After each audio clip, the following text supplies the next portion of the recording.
안녕하십니까, 한덕성농장 김부장입니다. 오늘은 칙칙한 현장이 아닌 산뜻한 카페에 와서 촬영을 하고 있습니다. 오늘 카페에서 촬영을 하는 이유는 자동차 구매 시에 상태 점검 기록부를 받게 되는데요. 상태 점검 기록부에 대한 고객들이 보시는 방법, 작성하는 방법을 알려드리기 위해서 이렇게 실내에 와 있습니다. 자, 그러면은 상태 점검 기록부를 왜 확인을 해야 되는지 이유를 알아보겠습니다. 상태 점검 기록부라는 거는 내가 살 차를 요약해서 종이에 담아놨다고 보시면 됩니다. 그렇기 때문에 자동차 등록증에 대한 부분도 상태 점검 기록부에 담겨져 있고요. 카이스토리에 대한 부분도 상태 점검 기록부에 담겨져 있고, 실차에 관한 내용들도 상태 점검 기록부에 담겨져 있기 때문에 중요하다고 말씀을 드리고 꼭 보셔야 된다고 말씀을 드리는 겁니다. 저희가 보통 차량이 입고되게 되면은 등록증과 카이스토리 그리고 성능 체크지를 받게 되는데요. 이 세 가지를 가지고 실차를 점검 후에 성능지에 대한 체크를 하게 되어 있습니다. 먼저 등록증과 카이스토리를 가지고 성능지 처음에 보시면 1번부터 11번까지 작성을 하게 되어 있습니다. 1번에 보시면 차명, 등록증의 차명과 같은지 확인을 하시면 되고, 차량 등록 번호, 차량 등록 번호도 차량 등록증에 다 나와 있습니다.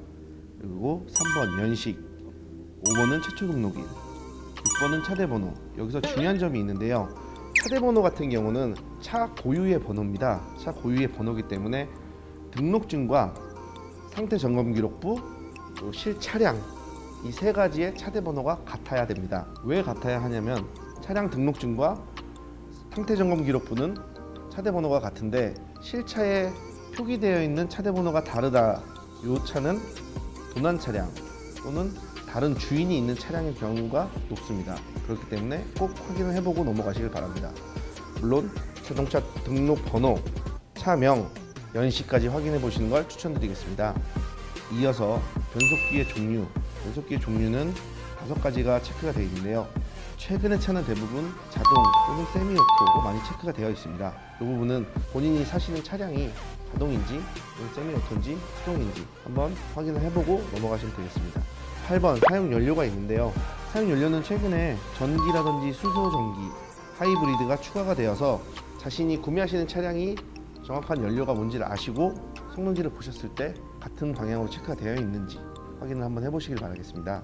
9번 원동기 형식, 10번 보증 유형. 이 보증 유형도 중요한데요. 보증 유형 같은 경우는 자가 보증이라는 체크란이 있고요, 보험사 보증이라는 체크란이 있습니다. 자가 보증이라는 것은 성능장 업체에서 책임을 지고 있습니다. 그 옆에 칸 보험사 보증이라는 것은 성능장 업체에서 보험회사에 일정 비용을 내고 보험 처리를 해주는 방법을 말하고 있습니다. 아무래도 회사 입장에서는 큰 금액 같은 경우는 회사에서 처리를 하는 것보다 보험사를 통해서 처리하는 게 고객 입장에서는 더 안전하고 좋게 다가오는데요. 최근 작년 6월부터 보증보험이라는 프로그램이 생겼는데요.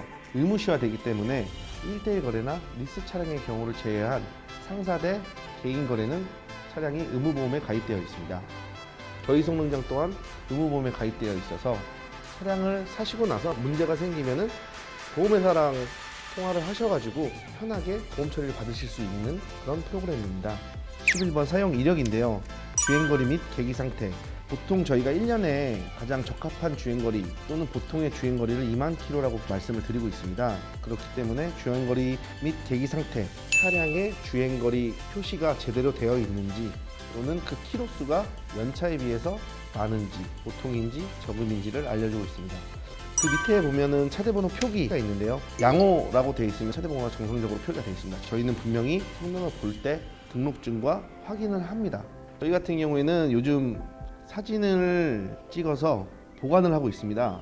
상태 점검 기록부를 받게 되시면은 차량 앞면 사진과 뒷면 사진을 같이 받게 되시는데요. 이거는 이 차가 정말로 리프트에 올라가서 우리 쪽에서 검사를 했다를 알려주는 방법입니다. 차량의 뒷면과 차량의 앞면 차대번호 그리고 주행거리를 저희는 보관하고 있습니다. 그 밑에 배출가스, 그 밑에 튜닝, 특별 이력. 특별 이력과 용도 변경은 카이스토리를 보시면 쉽게 알 수가 있습니다. 색상, 주요 옵션, 리콜 대상. 리콜 대상 같은 경우도 꼭 한번 확인을 해보시고 넘어가시길 바랍니다.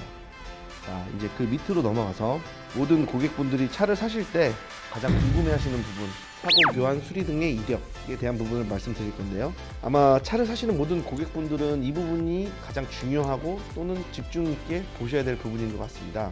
이 부분에서는 차량 그림이 나와 있고 숫자가 매겨져 있습니다. 1번이라고 하는데 숫자가 매겨져 있고 그 밑에 외판부 위에 1번을 보시면은 저희가 후드라고 써져 있죠. 이게 매칭이 되는 겁니다. 1번에 체크가 되어 있고 밑에 외판 부위 1랭크에 후드에 체크가 되어 있다면 이 부분은 작업을 한 내용입니다. 그렇기 때문에 이 부분에 대해서는 아주 쉽게 말씀을 드리면은 차량 모양에 기재되어 있는 숫자와 밑에 외판 또는 주요 골격 부위에 체크되어 있는 숫자를 확인해 보시면 이 부분이 수리가 되었구나, 작업이 되었구나 라고 판단하시면 됩니다. 그러면 여기서 중요한 거는 그 위에 별표가 되어 있는데요. 상태 표시 부호라는 게 있습니다. 첫 번째 거 X 표시가 되어 있으면은 교환을 나타내는 거고요. 두 번째는 판금, 세 번째는 흠집, 네 번째는 요철, C는 부식, T는 손상입니다. 저희는 성능을 볼 때 손상이라든지 부식, 요철까지는 저희는 체크를 해드립니다. 흠집 같은 경우는 보통 체크를 하지 않는데요. 왜냐하면은 중고차 딜러분들께서 중고차를 매입을 하셔가지고 그 차를 그대로 파는 게 아니기 때문에 상품화라는 걸 시킵니다.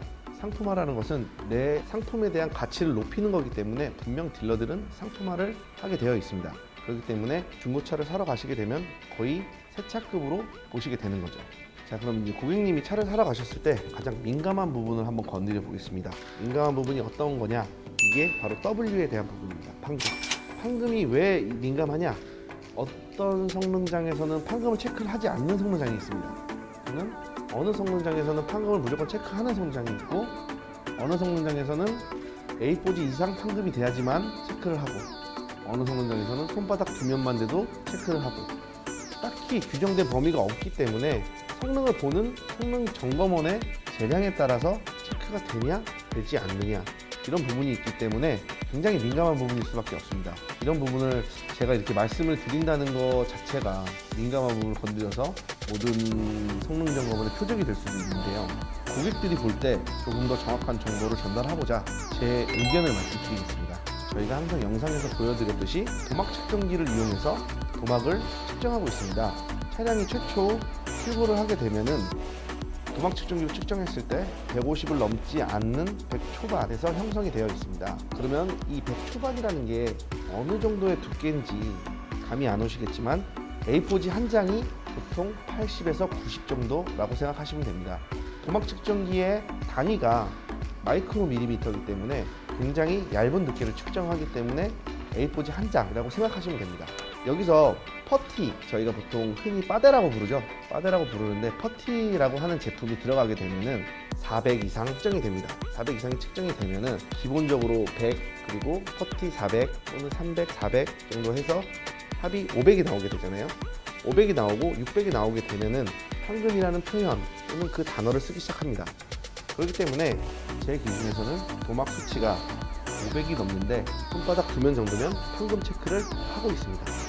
그보다 부위가 작은 부분 같은 경우는 저희가 부분 판금 또는 미세 판금으로 성능제에는 표시가 되지 않습니다. 굉장히 민감하신 고객분이나 예민하신 고객분들은 7이 들어갔냐 들어가지 않았냐에 따라서 차량 구매를 선택을 하기 때문에 이 부분은 굉장히 선택을 신중하게 하셔서 구매를 부탁드리겠습니다. 다음은 자동차 세부 상태로 넘어가서 14 주요 장치부터 말씀을 드리겠습니다. 이 부분은 차량을 리프트에 올려서 띄웠을 때 하부에 관한 내용들입니다. 자기 진단에서 원동기, 변속기 같은 경우는 저희가 차량에 입고되게 되면은 OBD를 통해서 진단을 하게 되어 있습니다. 진단기를 통해서 상태가 양호냐, 불량이냐에 따라 체크를 하게 되어 있습니다. 원동기 같은 경우는 작동 상태, 시동을 걸어놓은 공회전 상태에서 정상적으로 작동을 하느냐 또는 소음이 나느냐라고 판별을 해서 양호 또는 불량을 체크하는 부분입니다. 오일 누유에 이제 로코암, 실린더 헤드 가스켓, 그리고 엔진 오일 팬, 또는 오일 유량 이런 부분이 있는데요. 이 부분도 사실 굉장히 민감합니다. 이 부분 같은 경우에는 제가 느낀 점, 이것도 같습니다. 이것도 판금이랑 같은 부분인데 미세 누유가 있다 보니까 손님들이 봤을 때는 아 이건 누유 아니냐, 아 이건 미세 누유 아니냐 이렇게 보통 많이 말씀들을 하시는데요. 부위에 맺혀 있다. 라고 하는 건 저희가 보통 미세누유로 체크가 되고, 밑으로 흐르는 거는 누유라고 체크가 됩니다. 밑에 변속기도 자동 변속기, 수동 변속기 나눠져 있고요. 적정, 부족, 양호, 미세누유, 누유 이런 식으로 나눠져 있고요. 동력 전달 같은 경우에는 클러치 어셈블리, 이제 수동을 얘기하는 거고요. 등속 조인트 같은 경우는 미션에서 축이 나와서 바퀴를 굴려주는 그 부분을 말씀하고 있고요. 등속 조인트 밑에 이제 추진축 및 베어링이라는 부분이 있는데, 추진축 및 베어링 같은 경우는 FR 차량, 엔진은 앞에 있고 추진축은 뒤에 있는 이런 차량에 적용되는 체크란이고요. FF 타입 같은 차량에 엔진도 앞에 있고 구동축도 앞에 있으면은 체크가 되지 않습니다. 이 부분은. 디퍼런셜도 같은 맥락이고요. 조향은 저희가 이제 핸들을 움직이는 모든 부분들을 얘기하고 있어요. 스티어링 펌프, 스티어링 기어, MDPS 포함. MDPS는 저희가 모터 방식을 말씀드리는 겁니다. 원래는 모터 방식이 나오기 전까지는 유압을 넣어서, 저희가 파워 오일이라고 하죠. 유압을 넣어서 유압으로 조정을 했던 거라면, MDPS는 모터를 달아서 모터로 밀어주기 때문에 유압이 들어가질 않습니다. 조금 더 발전된 기술이죠. 타이로드 엔드 및 볼 조인트, 요거는 사실 굉장히 나가기가 쉽습니다. 고무로 되어 있기 때문에 이 안에 그리스를 넣어서 조금 더 핸들이 편하게 돌아갈 수 있게끔 만들어주는 부분이기 때문에, 요거는 소모품에 속하기 때문에 저희가 체크를 불량으로 하더라도 수리를 안 하시고 파는 딜러분들이 많기 때문에 꼭 체크를 해보시길 추천드립니다.